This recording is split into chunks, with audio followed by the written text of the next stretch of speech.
የፓርላማው ሙቀትና ቅዝቃዜ በተቃዋሚ ፓርቲዎች ቁጥር ወንበር ቁጥር እየተለካ ሊጨምር ሊቀንስ ይችላል የሚል ሐሳብ አለ የተባለው ቀደም ሲል እንግሊዘኛ ጥያቄ በሰጠሁት መልስ ላይ ለመጠቆም ሞክሬያለሁ።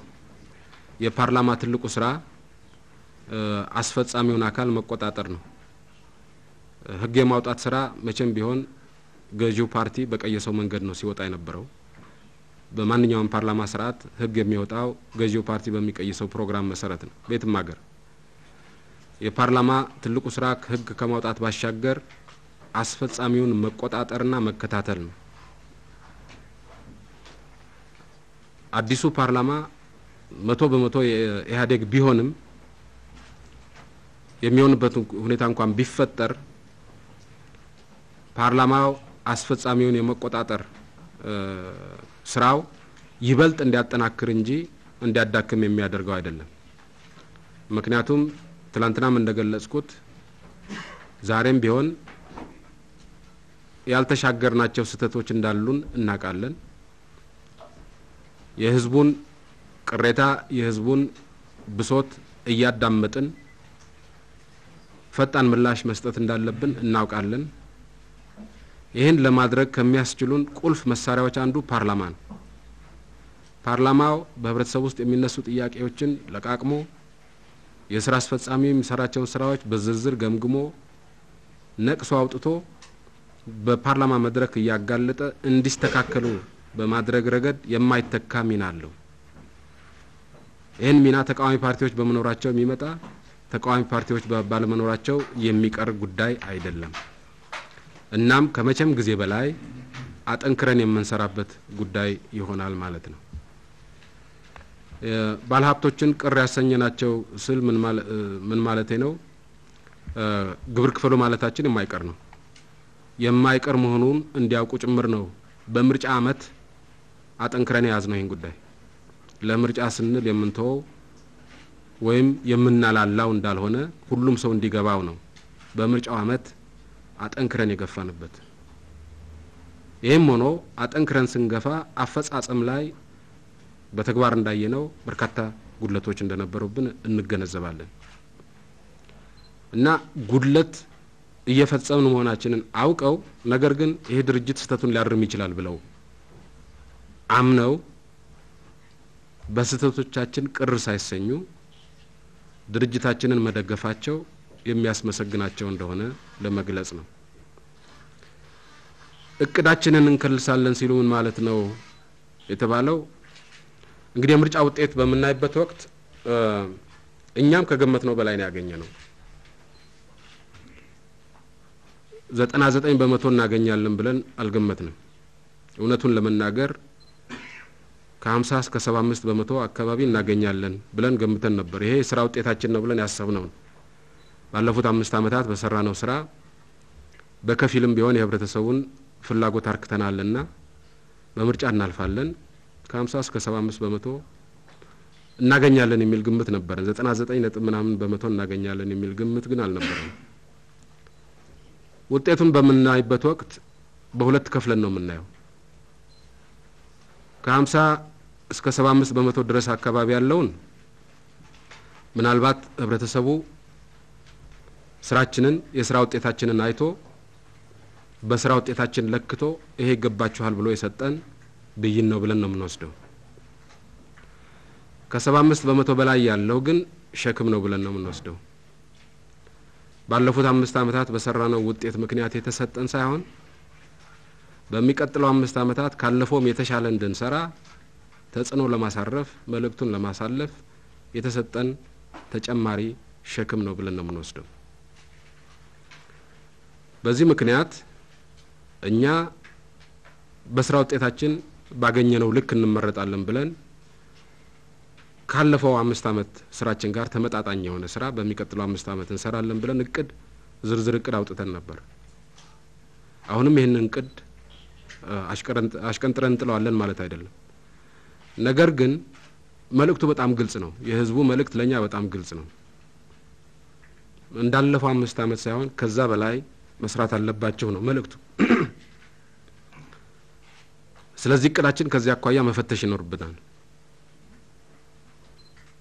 ፈትሸን እስከ መስከረም ባለው ጊዜ ውስጥ የመጀመሪያው እቅዳችን ከሞላ ጎደል ተጠናቋል። ስለዚህ እስከዛው ድረስ መጀመሪያ ባወጣነው እቅድ መሰረት እንሄዳለን። ነገር ግን ክረምቱን በዝርዝር ፈትሸን አጥንተን የሚከለሱ ነገሮች ካሉ እንከልሳለን። ለምሳሌ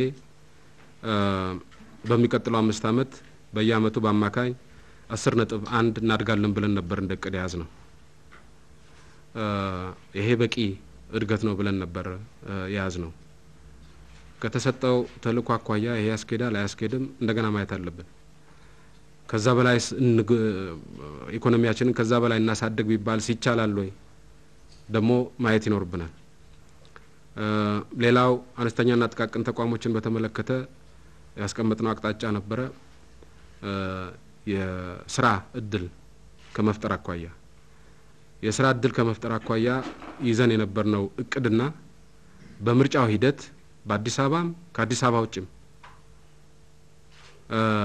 በወጣቶች የተሰጠን መልእክት ሊገጣጠም አልቻለም። በየትኛውም አካባቢ ከአዲስ አበባ ውጭም ቢሆን ወጣቶቹ ተሰብስበው መጥተው እኛ ስራ የለንም፣ አንዳንዶቻችን ዲፕሎማ አለን፣ አንዳንዶቻችን ዲግሪ አለን፣ አንዳንዶቻችን ሁለተኛ ደረጃ ጨርሰናል፣ ግን ስራ የለንም፣ ተምረን ስራ አጥተናልና ይሄ ነገር መፈታት አለበት። ተቃዋሚዎች ይሄን እናርግላችኋለን በመንግስት ስራ እናስቀጥራችኋለን ምናምን ብለውናል። ይሄ እንደማይሆን እናውቃለን። ባዶ ተስፋ ነው። መፍትሄም ከመጣ ከኢህአዴግ ነው የሚመጣው። ስለዚህ የኛን ችግር ልብ ብላችሁ ማየት አለባችሁ፣ መፍትሄ ማምጣት አለባችሁ ብለው በየትኛውም አካባቢ ስንሄድ የገለጹልን ነገር ይሄ ነው። አዲስ አበባም እንደዚሁ ነው። ስለዚህ ለስራ ፈጠራና ለስራ እድል ፈጠራ የሰጠነው በ5 አመት እቅዱ የሰጠነው ትኩረት ከፍተኛ የነበረ ቢሆንም ህዝቡ ከሚጠብቀው ጋር አብሮ ይራመዳል የሚለው እንደገና ማየት ይኖርብናል። በመልካም አስተዳደር ዙሪያም እንደዚሁ። ስለዚህ እንደገና መፈተሽ ያለብን ስራ አለ ስንል አቅደነው የነበረው ነገር ትንሽ ነበር ለማለት አይደለም። ግን ባለፈው 5 አመት ከሰራነው ብዙም የማይበልጥ ነው የነበረው። የተሰጠን ተልእኮ ግን ከዛ ለየት ያለ ሆኖ ነው የሚሰማን። በዚህ ምክንያት ነው እንደገና ቁጭ ብለን እንከልሳለን። እስኪከለስ ድረስ ያወጣነው እቅድ ይሰራል። ነገር ግን ክረምቱን ተራሩጠን ምናስተካክለው ነገር ካለ እናያለን ለማለት ነው ያነሳሁት።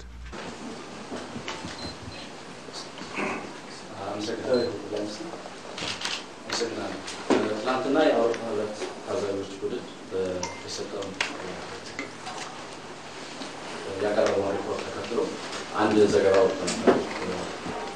አሁን ያሉት የታዛቢ ቡድን መሪ ከ97 ከነበሩት ከአና ጎሜዝ ጋር ተመሳሳይ አጀንዳ ነው ያላቸው የሚል በዋዛ ኢንፎርሜሽን ማዕከልና ምናልባት የሚዲያ ተቋሙ መንግስት ካለው ቅርበት አንጻር ይህ አይነቱ አቋም የመንግስት ጭምር ነው። ምን ማለት ነው አልገባኝም። ሁለቱም የሶሻሊስት ፓርቲ አባላት ናቸው። በዚህ ምክንያት አንድ አይነት አጀንዳ አላቸው ከተባለ ሶሻሊስቶች ናቸው ሁሉ። ከዛ በተረፈ በምርጫው ሂደት አንድ አይነት አቋም አራምደዋል ከሆነ አንድ አይነት አቋም አላራመዱም።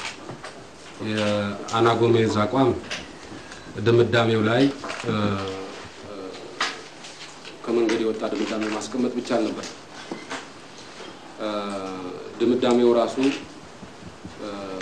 ውሸት በውሸት ላይ በመደራረብ የተደረሰበት ነው የነበረው። ያሁኑ የምርጫ ታዛቢ አነሰ ቢባል ጥሬ ሀቆችን ከሞላ ጎደል በትክክል አስቀምጧል። ቀደም ሲል እንደገለጽኩት በዚህ ደረጃም ከታዛቢው ጋር እንስማማለን። በዚህ ደረጃም ታዛቢው ላስቀመጣቸው ጥሬ ሀቆች ተገቢውን ክብር እንሰጣለን። ለአና ጎሜዝ የሚሰጥ ክብር የለም። ምክንያቱም በውሸት ላይ የተመሰረተ የውሸት ድምዳሜ አስቀምጣን ያለፈችው በጥብቅ ለመፍጠር ነው የተሰለፈችው። አሁንም ቢሆን በግልጽ በኢትዮጵያ ውስጥ በጦርነት ካልሆነ በስተቀር በሌላ መንገድ ለውጥ ሊመጣ አይችልም ብላ የምትቀሰቅስ የጦርነት አራማጅ ኃይል ነች። ስለዚህ የኛውን ታዛቢ አና ጎሜዝ ጋር ማመሳሰል በዚህ መልኩ ከሆነ ተገቢ አይደለም። ፓርቲውን በሚመለከት ከሆነ ግን በአውሮፓ ህብረት ውስጥ ያሉ ሶሻሊስት ፓርቲዎች አንድ የጋራ ግንባር አላቸው። የኛውም አና ጎሜዝም የሶሻሊስት ፓርቲ አባላት ናቸው።